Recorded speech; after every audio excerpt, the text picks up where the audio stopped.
Hello friends, welcome back to the channel. I'm the GM Philosopher, and today we're talking about integrating character backstories in your D&D game. I've had a lot of questions about this, and this is something that I get asked somewhat frequently, so I wanted to talk about it. Before I jump into it, I just want to let you know, whether you are a new GM or a pro, it can be a challenge to integrate backstories, so please do not be hard on yourself if you have not gotten this figured out yet. This can take a little bit to get the hang of. Thankfully, in my years of GMing, I have gotten the hang of it quite a bit. I'm going to share my 7-step process with you, and let's jump right into it. We've got step number 1 coming up first: create your campaign setting and plot. So before you can really start getting player backstories from players, you want to create your setting and you want to be able to provide that to players. And that's going to lead us to step 2: supply this campaign setting and plot to the players. And as a minimum, I like to use at least 1 to 2 pages of super simple world state or campaign information to give players some sense of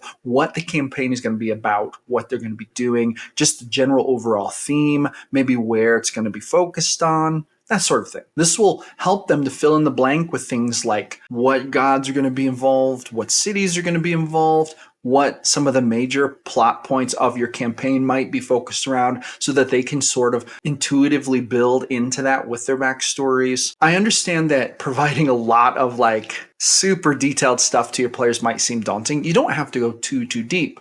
You can always instruct your players to use placeholders for things that you haven't fleshed out yet, or you can open up the communications, allowing them to either message you or maybe ask you questions leading up to session 0 to help them fill in some of those plot points.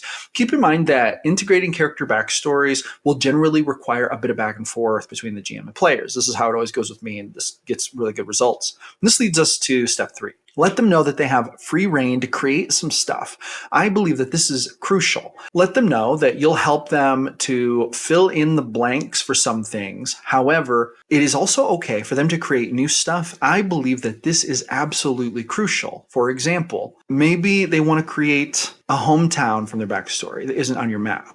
Maybe they want to include a lesser deity that they have kind of brainstormed or used before. You weren't even thinking about that deity, but they ask, hey, can I put this in here? And maybe you think, you know what, that would be cool to go in the campaign. Giving players a little bit of freedom to create will help them to be more invested in your campaign setting, your plot line, and in the story in general. And this can really help to bring together that integration of character creation with backstory and your world state and setting. And this leads us to my 4th tip, which is players may have questions and want more specific information, so try to allow time for these requests before session 0. I briefly mentioned this before, but this is sort of the step where this is important. You're going to want to make sure that you keep yourself open to requests for more information. This will help them to put down those details. It might seem like a small thing, but sometimes just the name of a city, or even the size of the city, or a mountain or a bridge, how when you can connect the dots between your campaign and the player's backstory, and the player senses that connection to your campaign, that will make it so much more real for them,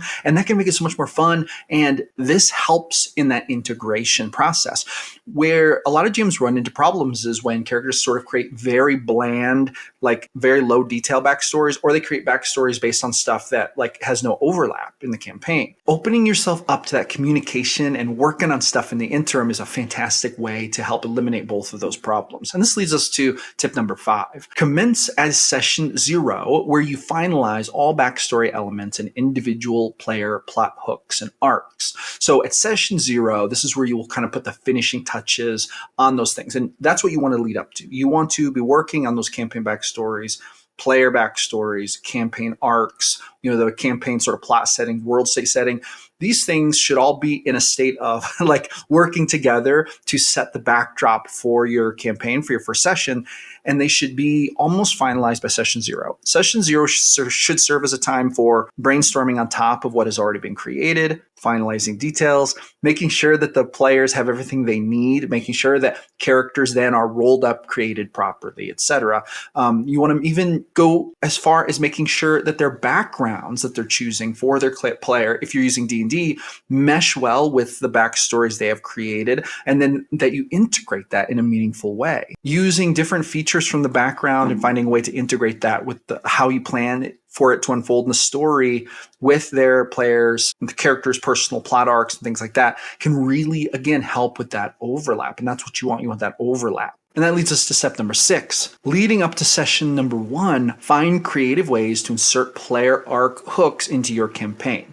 Now, what I like to do is I like to make sure that at session 0, I finalize with every single player at least one personal plot arc for their character. So one of them might say, my plan is to find my lost relative, or one of them might say, I want to become a famous wizard of high nobility. Or for one of them, it might be, I'm going to get revenge on the man who killed my sister.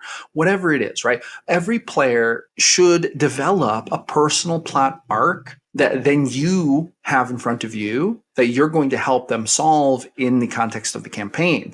This further interweaves backstory with campaign. I know it seems like a lot of work. You may have to help some players come up with these backstories. That's okay. As long as you let them make the choices about it and you make sure to honor the things they want for their character, using those personal plot arcs as hooks, literally hooked into your adventure, will really help you with that integration. Other things that you want to really look for as far as integrating goes that will help with those hooks include places from the character backstories, NPCs, connections they've had, maybe family members, historical elements that have to do with their character, maybe other details. It could even be things like items or heirlooms or art or lore or stories told from generation to generation, whatever it is. Using these elements in your campaign, strategizing, sort of meticulously planning for at least once per session, bringing up one of these plot arcs and then one of these elements from a character backstory to insert into the session,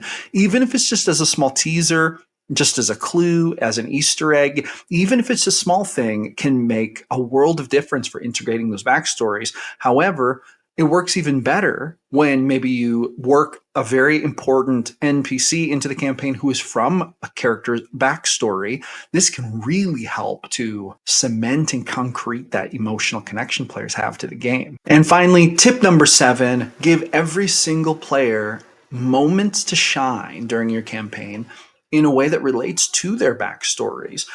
Try to bring stuff from their background to the forefront and help them resolve those personal plot arcs. For example, maybe a player says they want to get revenge on the man who killed their sister. Well, at some point you could introduce, as a lieutenant or even goon of the big bad, you could introduce this person. Turns out this person for the last several years has been serving the big bad. And now this player, in addition to fighting the lieutenant of the big bad, is also going to get to have that double emotional thing of like resolving this plot arc they have where there's revenge of the sister. And I realize once again that this is a lot of work for the GM. It can be a lot of work to really pay attention to those player backstories, especially if you have, 5 or 6 players in your game. That can seem like a lot, but it really comes down to this. Every single session, trying to put like one minor thing into it, and then you rotate that with the players. So session 1, the first player has something from their backstory come in. Session 2, you bring in something from player 2's backstory.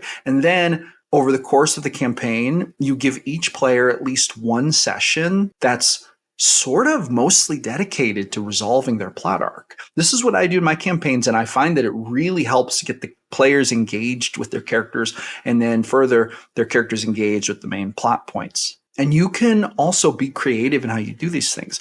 You might even listen to like what your players are saying, and feel free to ask them. You can even say, hey, how would you see in perfect world me integrating your backstory into the campaign? You'd be amazed at how good some of the ideas might be that you might hear. You might hear some zany ones you don't want to pursue, but you might hear some great ones. And hey, that's going to be it for today. And listen, I just want to give you a bit of encouragement. You, as a GM, have a very important job, but it's a job that your players are really going to appreciate. And putting this little bit of extra effort into it might seem like a lot of work, but it is doubtlessly going to pay back in massive ways when your players become that much more connected to your campaign and invested in it. It's going to result in players who probably are more engaged, probably players who are way more invested in showing up, wanting to do their best, wanting to roleplay their characters, looking forward to game night instead of being a little bored or disconnected, right? And that's what we always want as GMs. So, hey, that's going to be it for this one. I hope that this has been helpful to you.